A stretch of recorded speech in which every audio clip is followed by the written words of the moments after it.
Good evening, America, and welcome to the Thursday edition of Just the News, No Noise. I'm your host, John Solomon. You know this reporting, as always, from the nation's capital, Washington, D.C. We've got some big news to get to you tonight on a story we've been following since the middle of October. That is when House Judiciary Chairman Jim Jordan alleged that former CIA Director John Brennan lied to Congress and referred him to the Department of Justice for criminal prosecution. And today, we've gotten reports that the DOJ is gearing up to issue multiple grand jury subpoenas relating to the DOJ's investigation into Brennan. Chairman Jordan has already said on the record that Brennan allegedly made numerous willfully and intentionally false statements of material fact that were also contradicted by records established by the House Permanent Select Committee on Intelligence of the CIA. The statements in question revolve around the infamous and discredited Steele dossier that helped kick off the Russia collusion hoax, which we now know was entirely unmerited. We'll keep you updated as we get more details on the possible grand jury subpoenas. In other congressional news, Congresswoman and former Speaker Nancy Pelosi announced she would not be seeking re-election earlier today, and President Trump weighed in. He couldn't wait to weigh in. Take a look. I think she's an evil woman. I'm glad she's retiring. I think she did the country a great service by retiring. I think she was a tremendous liability for the country. And Dick Cheney. I thought she was an evil woman who did a poor job, who cost the country a lot in damages and in reputation. I thought she was terrible. No love lost between those two, nor any ambiguity about what the president thought. That's always the way it goes. All right, one last thing before I turn things over to my amazing co-host, Amanda Head. Gas prices have gotten cheaper under President Trump. Egg prices have gotten cheaper under President Trump. And today he announced he's going to bring down or slim down, I'm sorry, I am using a play on words, the cost of those new Ozempics and Wegovys and other drugs that people are using to get rid of weight loss and make themselves healthier. Big announcement in the Oval Office just a little while ago. Amanda, this is popular stuff. It's the president kind of attuned to what real Americans are thinking about at the dinner table. Maybe when they're hungry, they're thinking about Wegovy. Yeah, you know, this is a follow-up to his executive order on most favored nation status for these drugs for the American people. It never made sense to folks who heard what the situation was, that we were paying sometimes 10 times more than other nations. So I think that this is... If you don't get insurance coverage, like they're $1,500 a month or $2,000 a month, who can afford that? Yeah, I know. Yeah. I mean, I guess if it comes down to, you know, morbidity, then I suppose you'll shell it out. But this is, I'm sure these people would much rather be paying $150 than $1,150. All right, everybody, I've got some interesting news on Democrat, Socialist, and, of course, now Mayor-elect of New York City, Zoran Mamdani. And what is so funny about all these politicians who claim that they are socialists and that deride others for having too much money, it seems that a lot of them are pretty wealthy themselves, including Mamdani. Now, here's another example. Mamdani is now being slammed for jet-setting off to a luxury resort in Puerto Rico to attend the 2025 Somos conference, where he will be attending a cocktail reception that is hosted by, get this, Attorney General Letitia James. They flock together, don't you? And this is just days after winning his mayoral race. Now, the Somos conference is an annual get-together that is essentially a policy summit for New York officials, and I think it tells you a lot that they plan to have it pretty much as far away from New York City as possible and still be on technically U.S. territory.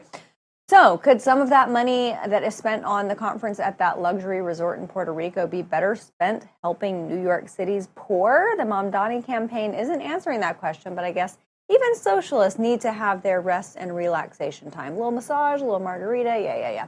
All right, moving on to some better news. We now know that more than 35,000 Americans have applied to join the Trump administration in their Homeland Defenders program. Now, this is part of the USCIS, United States Citizenship and Immigration Services, and the new Homeland Defenders will serve to bolster the agency's efforts to determine if foreign nationals can be eligible for immigration benefits, which I think is something that's sorely needed because we know of way too much abuse happening in that system.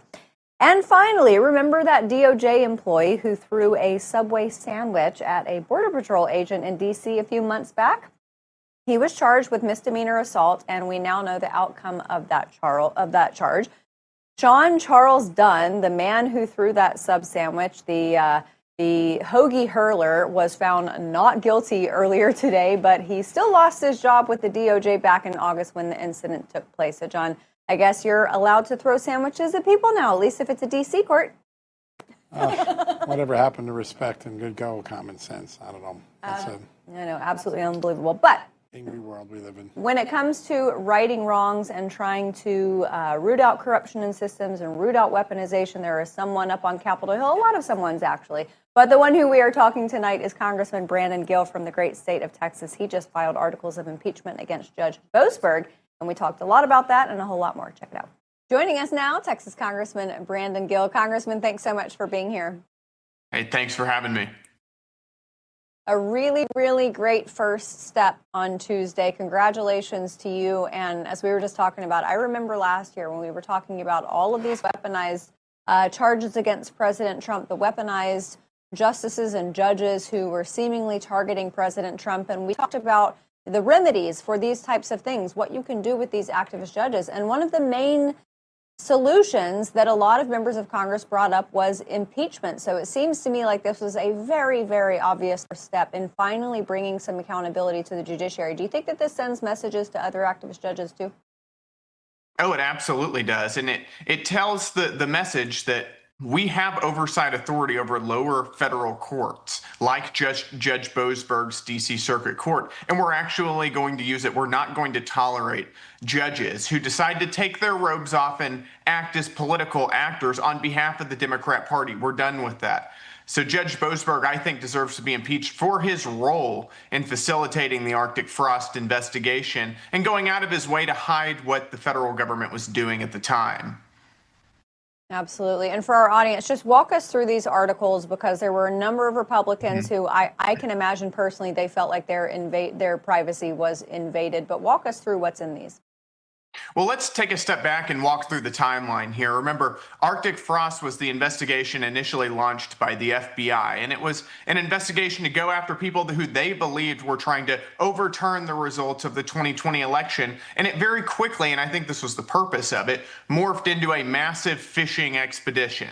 They went after, this is the same investigation that raided Mar-a-Lago, that surveilled Representative Scott Perry at his home and then seized his phones, that seized President Trump's phone and Vice President Pence's phone. This is the investigation that went totally off the rails. And remember, 3 days after President Trump announced that he was running for re-election back in 2022, Jack Smith was appointed head of the Office of Inspector General, or appointed by the Office of Inspector General to be special prosecutor, which would be overseeing this Arctic Frost investigation. And then from there, the gates got blown wide open. They started going after and subpoenaing just about every single major conservative group under the sun, including issuing subpoenas to surveil the phone records of sitting United States senators. There's about 20% of Senate Republicans were surveilled as part of this investigation.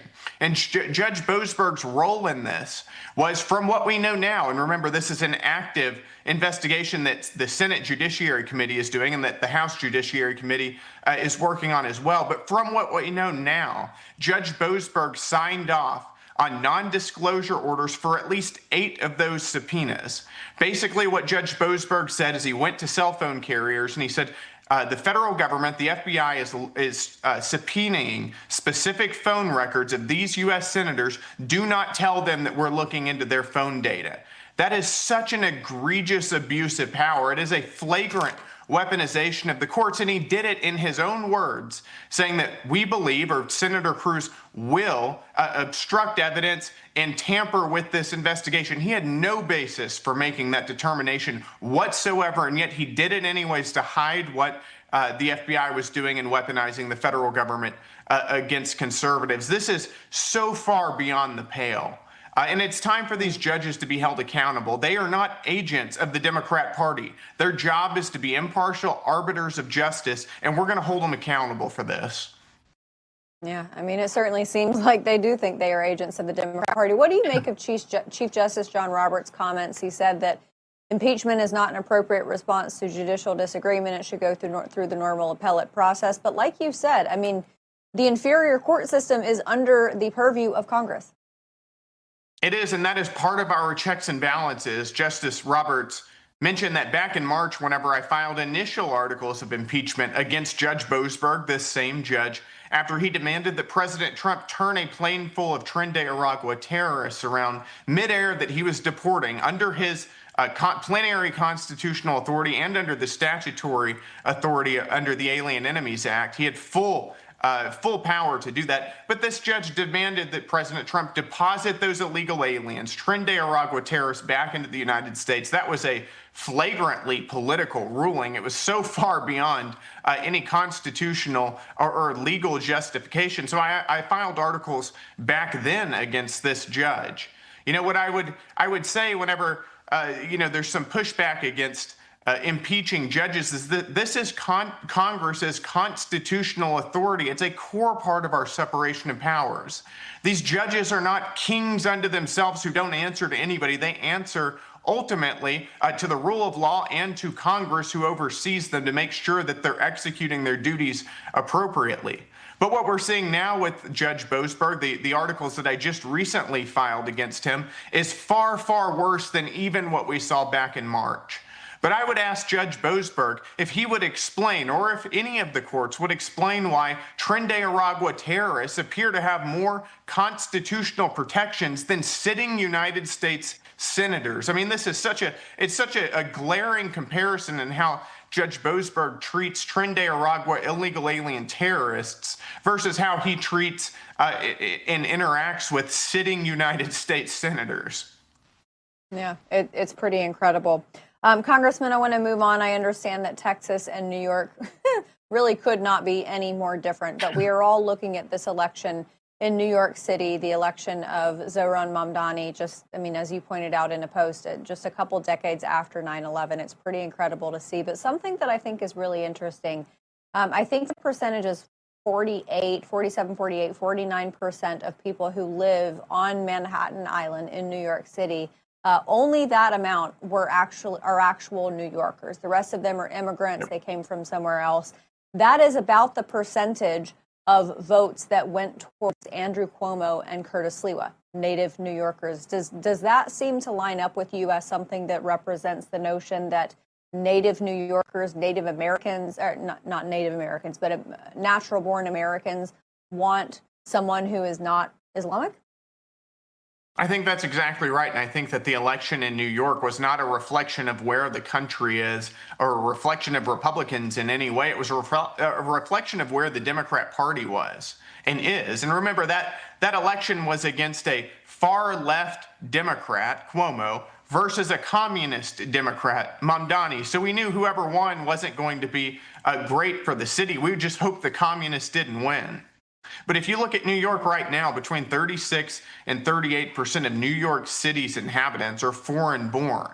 And if you take just a quick walk down any street in New York, you'll find out really quickly that there's not a whole lot of assimilation going on there. You'll hear multiple different foreign languages spoken. You'll realize that so many people are coming into the country. They're settling down in New York, and they're not trying to be American. They're not trying to adhere to our cultural norms or adopt American culture or learn our language or our customs. They're trying to bring their own, oftentimes third world culture into our country, and that's a problem. And if you look at the voting, you'll find that 85% of people who have been in New York City for 5 years or less voted for Zoran Mamdani. That's a problem. New York City, in other words, is not an American city anymore. It is a foreign city. And whenever you import the third world, you end up turning into the third world. And I think that we're seeing a reflection of that in the other night's election results. I think that's exactly right. And before I let you go, I want to ask you about another coastal elite, one of your House colleagues on the other side of the aisle, Nancy Pelosi, throwing in the towel. For as far left as Nancy Pelosi swung during her tenure, especially as Speaker of the House, but even since then, just as a member, has the Democrat Party become too liberal even for her? I think that's probably certainly part of that. I think they've realized that, and she's realized that she can no longer control the Democrat base. You know, she ruled that party with an iron fist. But you've seen the Democrat Party go so far off the deep end now, electing, like Zoran Mamdani, actual communists. And you've seen the pro-Hamas movement become the norm in the Democrat Party, that I think she realizes she can't control it. This isn't even the far-left Democrat Party that she tried to hold together. And she's calling it quits now. She's also 85 years old, I believe. You know, I think once you're that age, it's about time to call it. Yeah, I think so too. And there are a lot of folks on Capitol Hill who are reaching, I don't want to call it an expiration date, but you know what I mean. Texas Congressman Brennan Gill, always a pleasure to have you here. Thanks so much for what you do for the people of Texas and this country. Thanks for having me. Absolutely. All right, everybody, we've got to take a quick break, but we'll be right back on the other side. Hey, folks, Americans are losing trust in the system, right? Banks collapsing, inflation eating away savings, and now the Federal Reserve is pushing for a central bank digital currency. If that happens, every dollar in your account could be tracked, traced, and ultimately controlled. Imagine not being able to donate to a cause they disagree with or being locked out of your money because of your opinions or associations. We don't want that. And once it starts here, folks, it won't be optional. That's why American Alternative Assets created a free guide called The Digital Dollar Trap.